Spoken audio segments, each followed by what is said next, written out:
rest of the team, but it is again that battle of the MENA region Saudi Arabian team giants that are towards the top in the Saudi E-League all the time.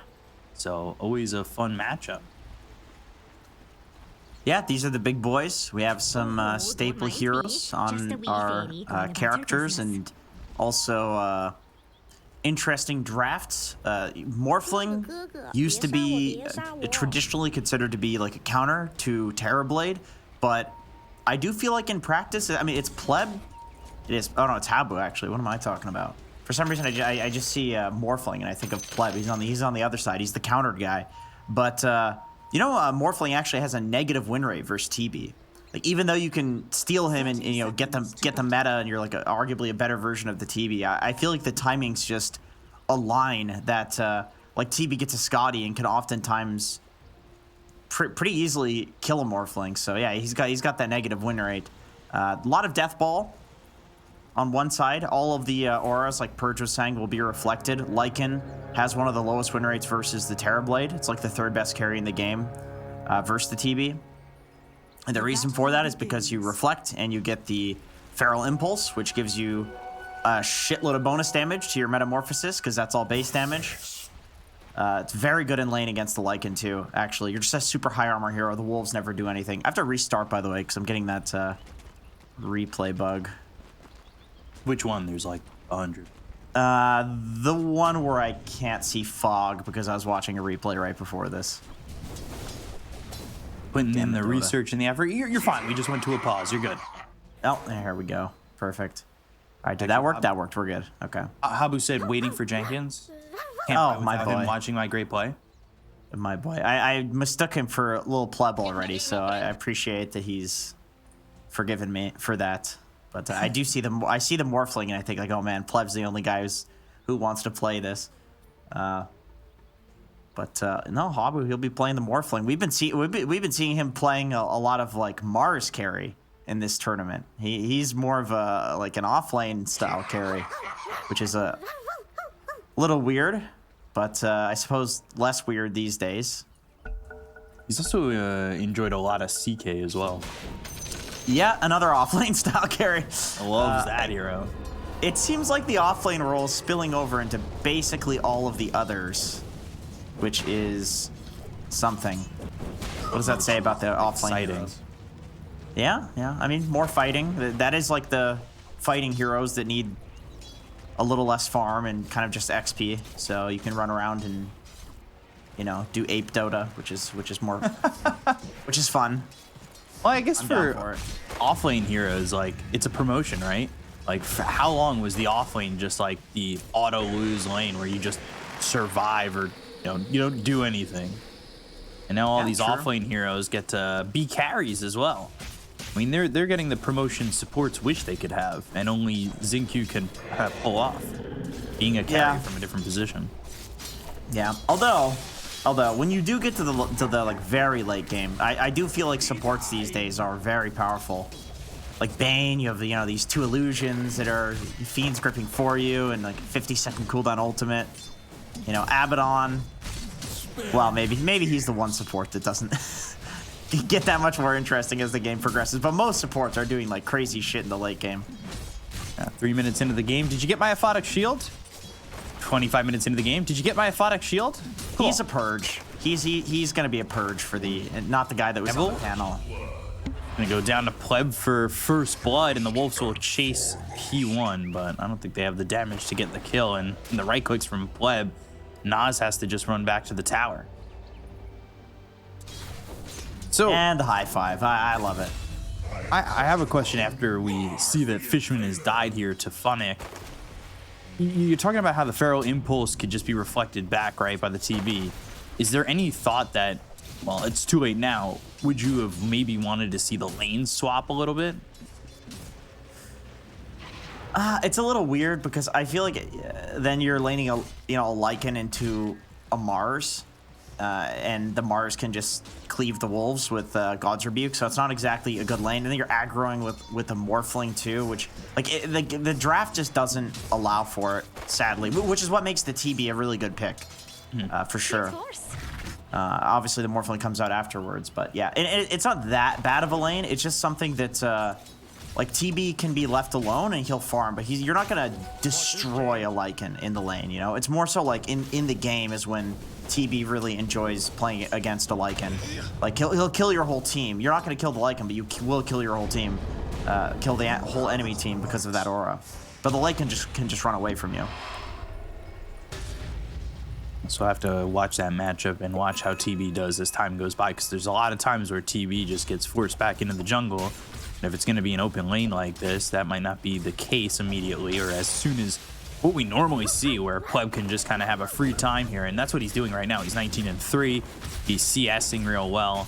He doesn't really feel too pressured from Devil and Nas. Like, they're not really able to put on any onslaught towards Pleb. No.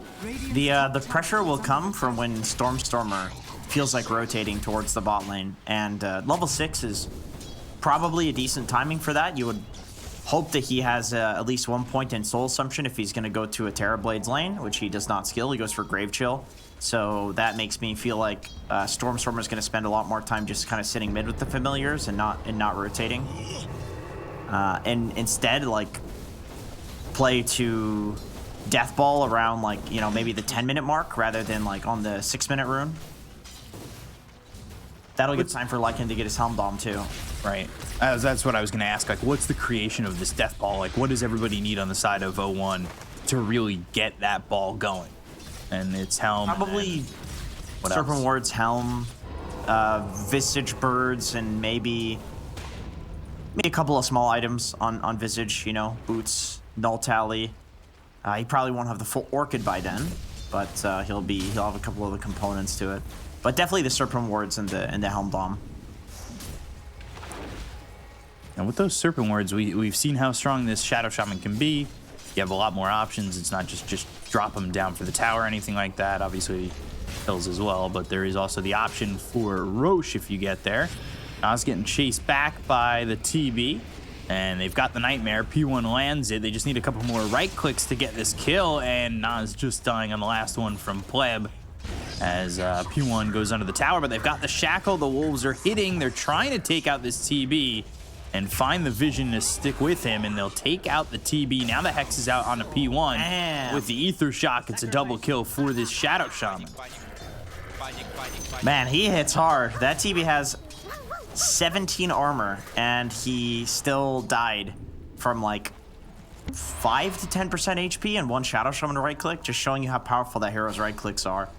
I can't ignore the fact that there was an illusion clarity in that fight. I was very, very confused when the camera goes by and the illusion is clarity. Look at that.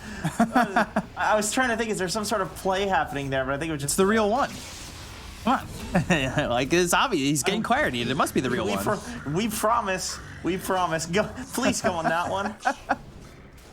Now he's the Lycan, the wolf blocks, very nice. Not easy to block with those. They have a much smaller hitbox than like Treants, for example, or you know, a hero. So that's yeah, hard to block with those. You have to be pretty precise. There have been quite a few of those clarity to illusion type moments throughout this event, and I swear you're always like, can we get a replay of that? And they're right on it with exactly what we want. It's like, did you just see that one little thing? You tangled this or did that one thing, and it's just like, yep, there it is, replay on it. You know, it's all these Herald reviews that I do, dude. I can't get over the goofy plays in Dota. There's just so many goofy plays you can make in this game. It's what, you know, it's my favorite part of Dota, and you see it happen at all levels too. That's the magic of it, is that stuff happens like to everybody. So what you're telling me is it's the Herald reviews that you're watching that allow you to point out these moments in the Immortal gameplay, but basically they're just an upgraded Herald anyway. Immortal's just a name. Everybody's just a Herald. It just matters what level Herald you are. Yeah, we are all Herald at heart, you know? I love it. We're definitely all very close in skill. This isn't me trying to, you know, tighten the gap. As he huffs. This is working, right, guys? Damn, dude, Stormstormer's actually just soloing this tower 1v2 because Gravekeepers is just keeping him alive. Like, he's not able to get harassed out at all by Evo.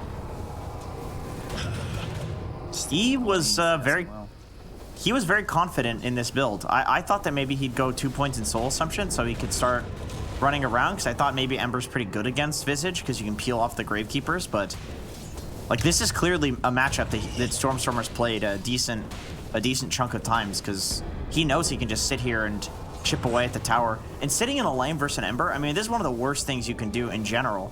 Like, you really have to know that you can get away with this, because that is precisely what people don't do versus Ember, because he just sits there and chips you on a 6-second cooldown with Sleight of Fist and you have to leave. So Stormstormer, he just knows the math on it. And it's almost like Stormstormer's doing it the other way around, right? Where Ember wants to chip you down.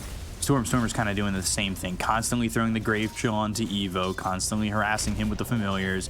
Yeah, you're going to chip me down a little bit, but I'm coming for you. And they've also tried to stun him up a couple times. They've got the arena down over bottom. They'll go for the Lycan. They've landed the stun. They'll get the kill into Nas. Pleb gets credit for that, and they'll look for more.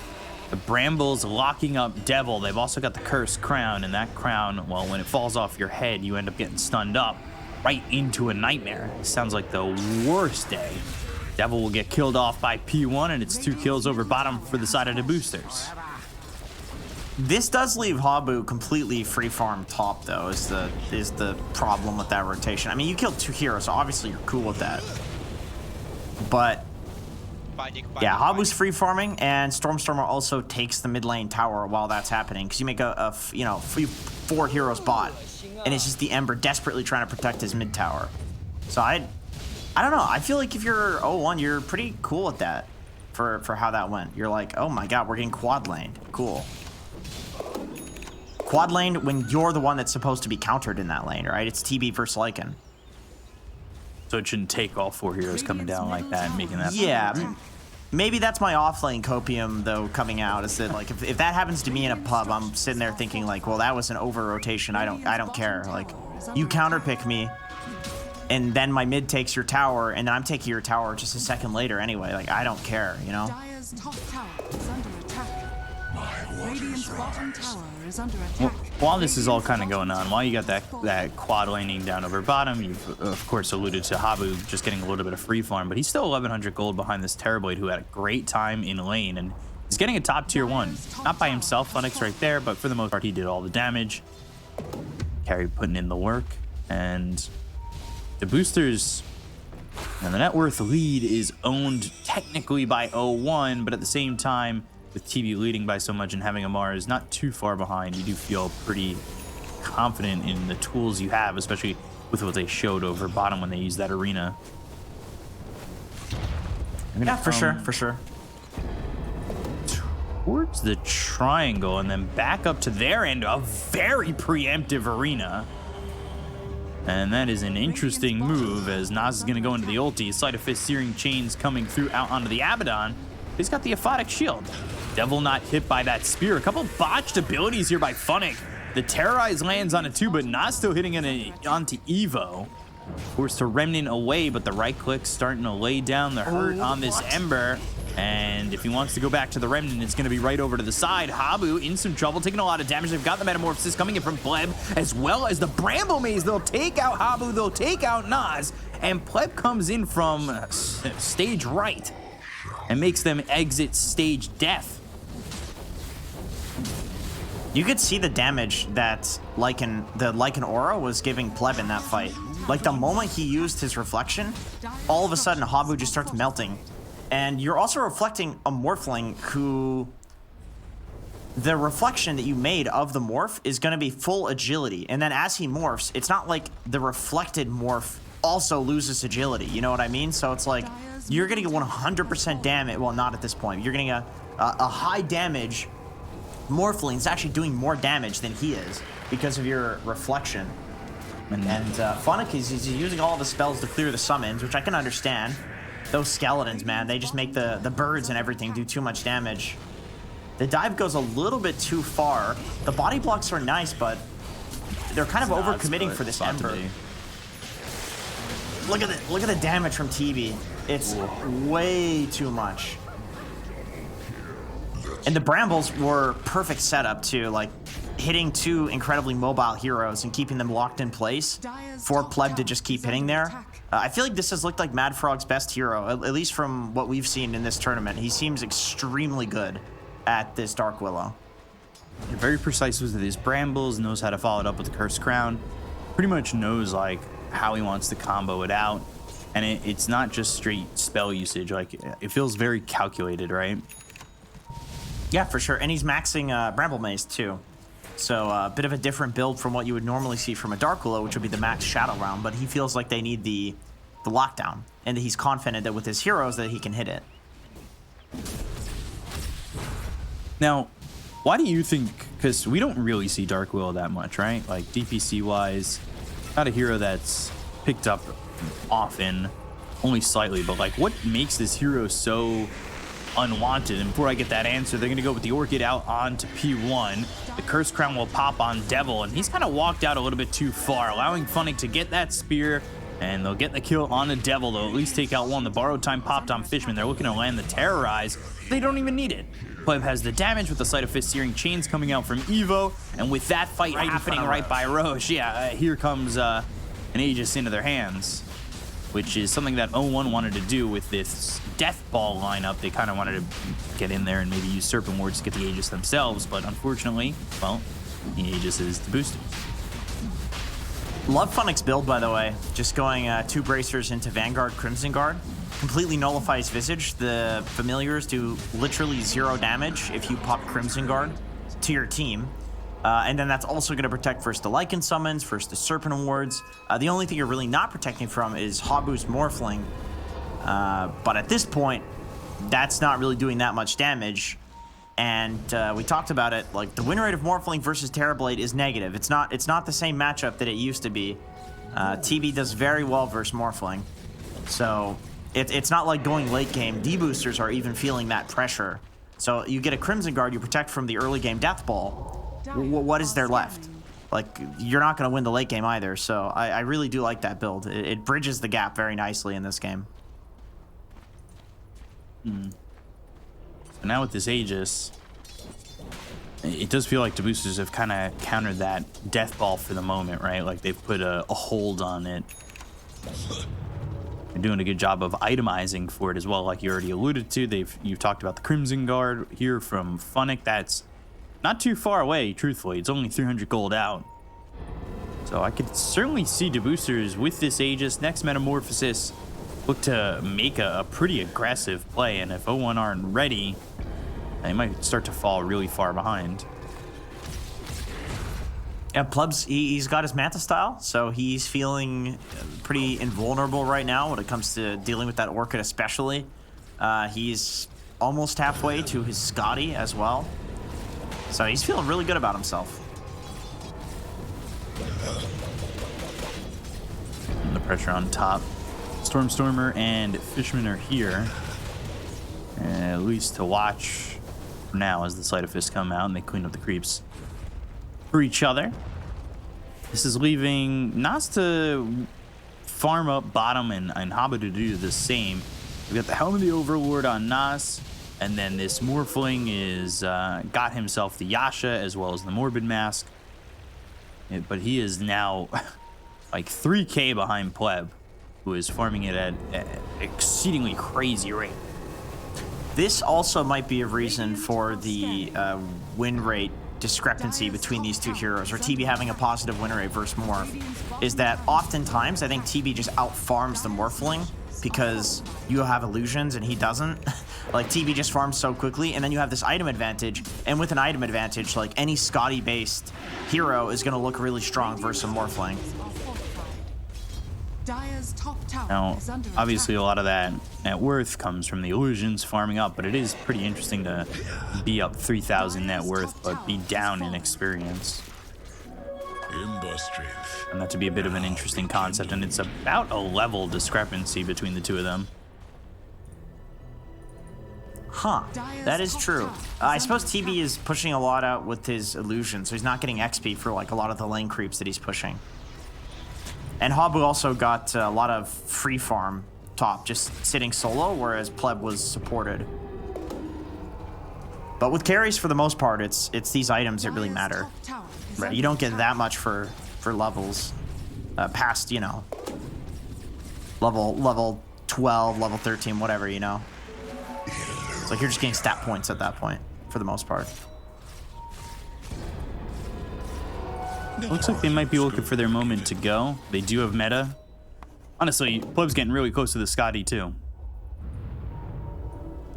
That is certainly going to be a very effective item against these heroes on the side of 0-1, and they'll just work on getting the tier 2 tower over mid.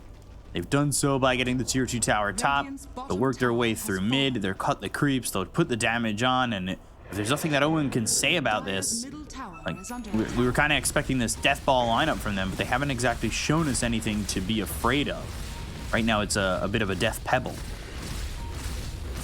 Yeah, I mean, funny enough, they're the ones that are kind of like evading and farming, which is not what you would expect. Stormstormer has just been kind of on his own for the whole game, just chilling. Although they're setting up on him top. I don't see a way out of this one if Funnick... Okay, Funnick is just slowly walking at him. Oh, no, he's dead. Yeah, Sleight of Fist Searing Chains coming through with the Remnant over, and now there's the Arena. So Stormstormer gonna try and survive. He's got that shard, so he's got the activatable Gravekeeper's Cloak, and then, well, that's not gonna be enough anyway, at least for now, to survive. But Stormstormer maybe can juke a little bit. He's slowing them down, but they still have a Remnant to keep up with him and Searing Chains, so it's eventual that Evo will get the kill onto Stormstormer. It seemed to take a lot, though, just to get that kill in the Visage. It does. Funnick was low on mana, and also with no blink on Mars, you could see how slow he is, just kind of waddling at him with the Crimson Guard. Very nice for deathballing and running at towers. Not so good for these side lane pickoffs, but Evo shows up. Ember Spirit, you know, he's got Yule Scepter, plenty of mana to work with, plenty of speed to work with, so he's able to get on top of him. And Funnick will have his Blink Dagger soon. So Deboosters taking a bit of a lead. And there's that Scotty. There's that big timing for this Terrorblade. Meanwhile, on the other side, if you're comparing him to the Morphling, Morphling's got Manta, Morbid Mask, but he's starting to gather up some gold. It was a clear 3K lead for the TB, but kind of closing the gap a little bit for the Morphling. See how quickly Habu can kind of keep up, if at all. He wants to go into the BKB, so he's going to need a bit more gold for that, that's for sure. TP out. I do feel like Pleb can pretty much solo Fishman here. I've seen this one before. Yeah. It was an attempt. Certainly one made. But not going to survive that one, Fishman. Even with the borrowed time, you're not borrowing that much. Yep. Seems easy enough to just kite Abaddon these days. Like, he seems a lot less like that beefy boy that can, you know, run up high grounds and survive. I've seen a lot of teams get really good at, like, oh, this Abaddon's walking in, kill him, and then kite him for the ult, and then, you know, take him out afterwards. You see that more often than not these days. And yet teams are still willing to play with that. Like, just, okay, cool, our Abaddon died. Great. Like, he gave us the information, he broke the smoke, he died. He may have 13 deaths, but we're good. It's kind of crazy that that's all he kind of does. Like, obviously he's got the Aphotic Shield, but I don't know. Definitely seems like there's a lot of options for 5 these days, right? Yeah, it's still good. It's definitely still good. Like, Vision is just too strong, especially if you have buyback. It's really good. You can just run in, waste some time, and in buyback. But before, like, I remember people used to be so scared of Abaddon, even in professional matches, just because I suppose the hero is just less figured out. Like, you see people do stuff at TI and things, and, like, everybody in the Dota community just starts copying it, right? But with Abaddon, like, he used to be able to just run down a lane on his own, and everybody would just ignore him because it's like, oh, what a waste of time. Like, we're not going to go on him because of the borrowed time. But you can't really do that anymore. And from position 5, you're basically just getting Tranquil Boots and standing behind people these days anyway. we were seeing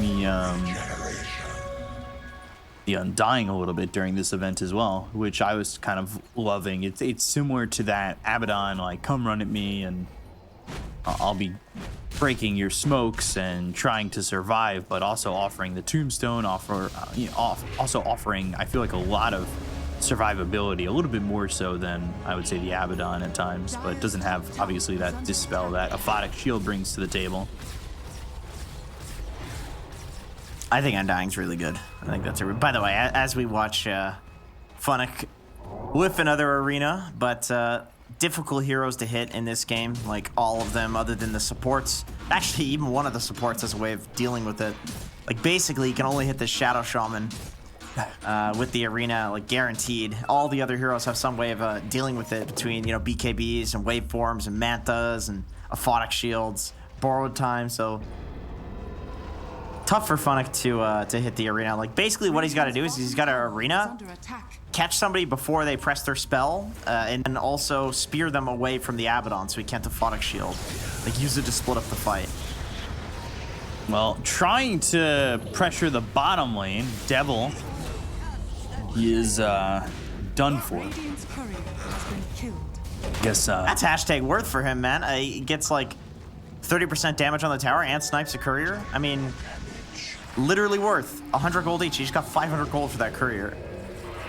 What was he worth? 309 plus 96? Yeah, that's worth. Orchid, and the damage coming out on the Mad Frog, so Stormer will get that, but the spear doesn't connect onto anything, so Stormer able to survive for now. They're doing a lot of damage, though, on a Fishman. There's an arena down by Funnick. Pleb right-clicking away. Habu taking a lot of damage again with the BKB being popped. He's trying to survive. They have the silence again onto Pleb. And I believe he's morphed into the Ember. He'll go over to Pleb. The Sunder's there, but the spear, I believe, landed. Stormer ends up dead. Pleb gets the kill, and they're still trying to take out Funnick. Fishman's in on this, and so is the Shadow Shaman, but he's hit by the Terrorize. That leads him right back into the side of Deboosters. So Pleb was getting really low, but he does survive the entire fight, and they get away with getting 3 kills there. That's a cool little micro play from Pleb in that fight. He was like walking on either side of the arena as he was fighting Habu, and because he had the reflection and Scotty, he was actually able to like kite Habu, so the projectiles were being soaked up by the Mars ulti. We can see it here. Up like right now, yeah. He just got it off cooldown. So he walks out just slightly. Habu walks out as well into the high ground, and then Pleb just walks back in, and he's like, all right, well, none of your projectiles are going to hit me. I don't care about this high ground advantage. You think Arena should be more punishing? Like, you can't do that as an ally? You're either in or out. Probably. I feel like that's half of the reason that Mars has stayed as, like, a relevant hero for so many patches, is that they've nerfed, like, everything else about him. And that's just the one thing that nobody was really abusing before. But now people have figured, like, pros have figured that out, and that's like a really busted element to the hero. And so the hero's win rate like stays up because it's just this new element to the hero that people are using. I remember people were playing Pause 5 Mars and doing that a lot, where they would just arena purely to stop like a Medusa from hitting. You'd just walk in and like arena the enemy Medusa, and it would counter her. And then when the arena's down, you'd soak the projectiles. It's like, it's just the hero against range carries, which that's a lot of them these days. Yeah, so maybe in the future we see potentially the arena be a little bit more punishing for just being able to throw it down, especially it's not on the longest cooldown. 90 seconds is kind of nothing. Yeah, they did nerf it a lot of times though, the cooldown and the damage. Once again, it just seems like one of those things that like people weren't properly abusing before. There's the arena again. Yeah, catches Devil, and they have beaten Devil in the Golden Fiddle music off as they'll get the kill, and Funnick will get credit for that one. Top lane is exposed, and that is a bit of a problem. Meanwhile, bottom though, Nas trying to take a tier 3 of his own. He'll get the spear back. Stormer in between all these heroes on the side of Deboosters. He does actually get away for a second, but they get the kill into Habu. They'll take out Fishman. It is godlike now for Pleb, as Pleb is 11, 1, and 3. And this top set of racks is certainly going down. But while that's happening, look at Nas. He's about to get a center axe himself. His inner alliance coming out. Pleb is on his own with no metamorphosis. He has Aegis, though. Maybe P1 to save him. Evo comes back in. They've got the sweep onto Devil. Might take him out for a second time. That's unfair. Fiend's Grip now out on a Stormer. They'll take him out for a second time. They haven't left yet. No one trying to, well, shoo away Deboosters, but they've got their namesake. They got their booster shot. They're staying. Yeah, they really didn't. Pleb is probably going to look to boost himself too with the Sunder.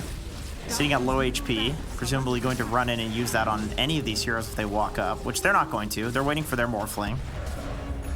There's the arena. Onyx trying to force buybacks. Yeah, trying to force a buyback potentially, but they're going to have Devil back up.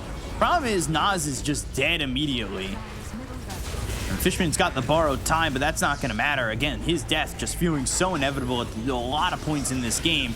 Devil run down, Pleb with the triple kill. Pleb starting to output a lot of damage, and he does not even have the metamorphosis. They'll finally take out Mad Frog, who doesn't have buyback. Pleb fighting his way and trying to fight his way out of this one as Habu gets himself a double kill. They've got the shackle on a Pleb, triple kill here, ultra kill for Pleb, and now Pleb, can he do it? 4v1? Ultra kill? There's 4 people alive. What do you mean ultra kill? What's going on here? They're respawning. He just keeps killing them. Noah Satanic, he does have the Sunder. He also is holding the Manta. Habu, I know he was trying to keep up that kill streak, but he's just getting right-clicked away here by this Terrorblade. He's not exactly winning this one, and now he's got Metamorphosis up. Oh, Pleb, you're running out of your own base, guys. Nas goes down, Beyond Godlike even more. Pleb just continuing to wilt away the hopes and dreams of this 0-1 team on this first game. I mean, Pleb can't be stopped. He's certainly not a Pleb. There's another double kill. Down goes Stormer. Triple kill again. And they'll finally call GG. They've had enough. That might have been like 20 kills in the last 5 seconds. He's got to relax, dude. He's got to relax. Oh my God, that was brutal. I don't think I've ever seen an ultra kill, and then I look at the enemy heroes. It's like, what the? There's 4 of them alive. Who died to give him this ultra? This is like a negative ultra kill. Yeah, that was something. That was something for sure. That was something. Pleb, what? 19-1. 19-1. What a performance.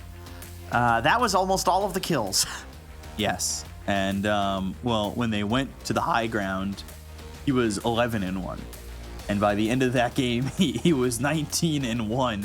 Which certainly goes to show that Terrorblade is a force to be reckoned with, and he just walks the high ground and walks in. They were running out of their own base. I mean, Pleb was making them evacuate their own base. It was disgusting.